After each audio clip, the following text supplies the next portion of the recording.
अवलंबून राहावं असं पोलिसांनी सांगितलं आहे. कॉकरोच जनता पार्टीनं काल नवी दिल्लीत केलेल्या आंदोलनादरम्यान आंदोलकांचं वर्तन बेशिस्त, आक्रमक आणि हिंसक होतं.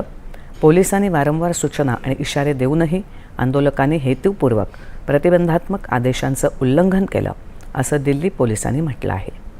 आंदोलकांनी पोलिसांवर दगड आणि अन्य वस्तूंचा मारा केला. पोलिसांची बॅरिकेड तोडण्याचा प्रयत्न केला. पोलिसांच्या आणि अन्य सरकारी 15 ते 20 वाहनांची तोडफोड केली. सार्वजनिक मालमत्तेचं नुकसान केलं आणि मोठ्या प्रमाणात हिंसाचार करून सार्वजनिक सुव्यवस्थेला धोका निर्माण केला. त्याचप्रमाणे कर्तव्यावर असणाऱ्या पोलीस जवानांच्या सुरक्षेलाही त्यांच्यामुळे गंभीर धोका उत्पन्न झाला असं पोलिसांनी म्हटलं आहे. यामुळे 118 पेक्षा अधिक पोलीस जखमी झालेत. यात विविध वरिष्ठ अधिकाऱ्यांचा आणि महिला पोलिसांचाही समावेश आहे. यानंतर जवळपास 70 आंदोलकांना ताब्यात